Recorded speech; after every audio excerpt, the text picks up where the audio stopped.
बप्पा रावल को काला भोजन के नाम से भी जाना जाता है। बप्पा रावल विदेशी शासकों से भारत की रक्षा करने में उनका नाम अग्रणी पंक्ति में लिखा जाना चाहिए। मेवाड़ राजवंश के स्थापक के साथ ही उन्हें सूरज की रोशनी में देखा जाता है। मुस्लिम अखंडताओं में उन्होंने मेवाड़ की सरहदों को हमेशा बचाया ही रखा है। फरिश्ते ने अपनी किताब में लिखा है कि वीर राजा विक्रमादित्य के समय से जहांगीर के समय तक ऐसा कोई नहीं था जिसका नाम लिया जाए। अलबत्ता एक राजा राणा राजपूत है जिसके घराने में मुस्लिम मंदिर से पहले से राज्य चलता आ रहा है। बनियर ने भी बप्पा को एक शक्तिशाली राजा बताया है।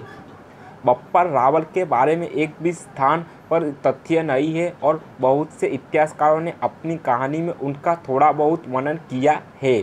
बप्पा रावल का कब हुआ जन्म ये पता नहीं है। इतिहासकार के अनुसार बप्पा रावल का जन्म 713 ईपू में हुआ था। इतिहासकारी स्मारकों की तुलना करने पर सही जानना पड़ता है। बप्पा का समाधान जिस कुइल वंश में था उसका पूर्ण वंशावली नहीं है। ऐसे में बप्पा रावल की वंशावली के बारे में प्लेटफॉर्म की जानकारी का अभाव है। हालांकि कवि श्यामलादास बप्पा की सोर के पुत्र अपरजित का बेटा माना जाता है। इस संबंध में मिले अनेक व्यक्ति अलग अलग हैं। बप्पा का बचपन में बहुत सारा सम्मान से भरा हुआ था।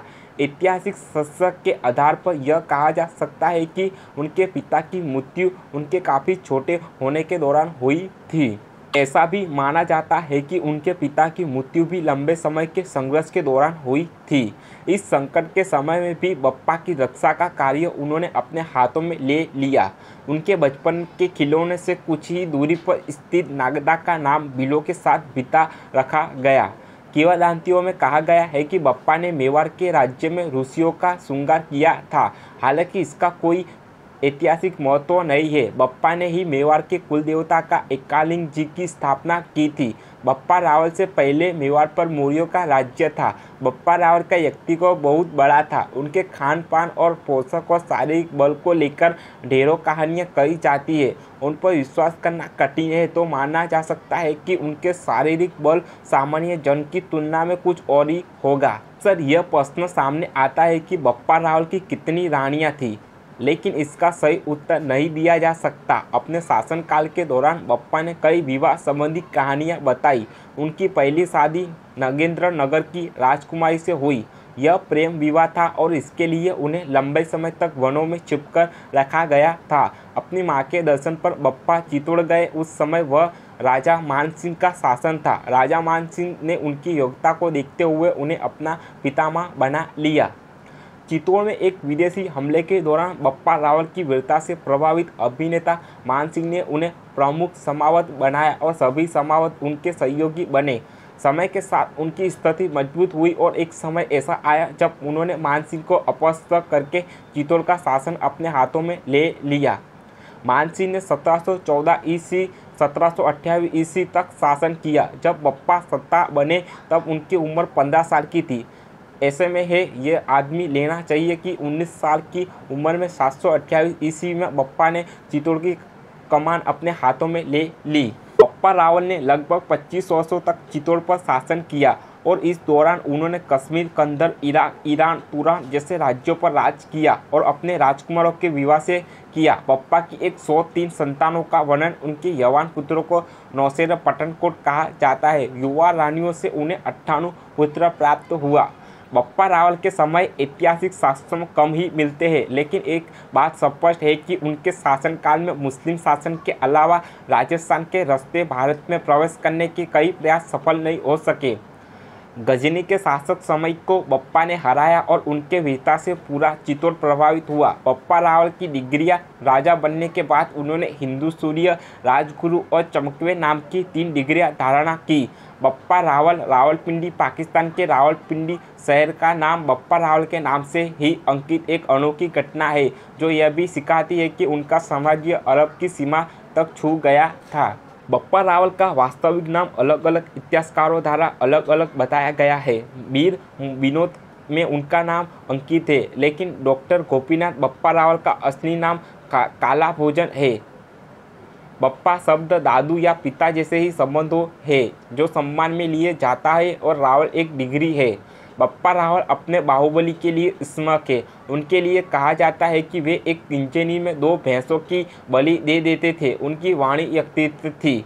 उनके धोती पोती से हाथ की और दुपट्टा सेल हाथ का हुआ था। बप्पा रावल की तलवारों का वजन 32 मान था। बप्पा रावल का वजन कितना था, इस कथा से इस बात का अंदाज़ा लगाया जा सकता है कि हालांकि उदाहरण के लिए किंवदंतियों का हिस्सा ही माना जाना चाहिए। बप्पा रावल का निधन 1951 को गौरीशंकर ओझा से पहली बार हुआ। इस सिक्के का वजन 115 ग्राम था। इसमें ऊपर की तरफ एक माला बनी हुई है और इसके नीचे श्री बोप लिखा हुआ है। माला के पास एक त्रिशूल गढ़ है और एक लिंगिंग जी का प्रतीक है जो एक लिंगिंग जी का प्रतीक है। इस श्लोक में एक व्यक्ति को दर्शाया गया है। सिक्के के दूसरे हिस्सों में चौवर छत्र और सूर्य के चित्र मिलते हैं। साथ ही में एक ही गाय और उसके दूध के टुकड़े वाले छिलके को अंकित किया गया है। इस भाग में एक फूल का शिक्षा भी दिखाई देता है। इस सिक्के से यह स्पष्ट होता है कि बप्पा के शासनकाल में सोने के सिक्के चले थे। इसके अलावा बप्पा रावल के समय का अन्य का भी मतलब है कि जिसका वजन 7.5 रति है उस पर भी बोध लिखा है। बप्पा रावल का संबंध गुहिल वंश से था। गुहिल वंश के राम की सूर्यवंशी शाखा का भाग माना जाता है। अधिकांश इतिहासकार इसी तथ्य से सहमत है, लेकिन 89 की खायता में एक कथा उल्लेखनीय शिलादित्य के पुत्र गुहिदित्य के नाम से गुहिल वंश की स्थापना हुई। ब्राह्मण विदत्य के पुत्र के नाम से मेवाड़ में गुहिल वंश की स्थापना हुई। हालांकि अधिकांश इतिहासकार इस कथा से सहमत नहीं है। बप्पा के लिए शास्त्रों में विपा शब्द का प्रयोग किया गया है, लेकिन सिर्फ एक बात गुहिल वंश से लेकर ब्रह्मा वंश तक की नहीं जा मानी सकती। बप्पा रावल की मृत्यु कैसे हुई, इस संबंध में कोई उल्लेख जानकारी नहीं है। ऐसा माना जाता है कि बप्पा ने अपने अंतिम समय 810 ई में संन्यास लिया था।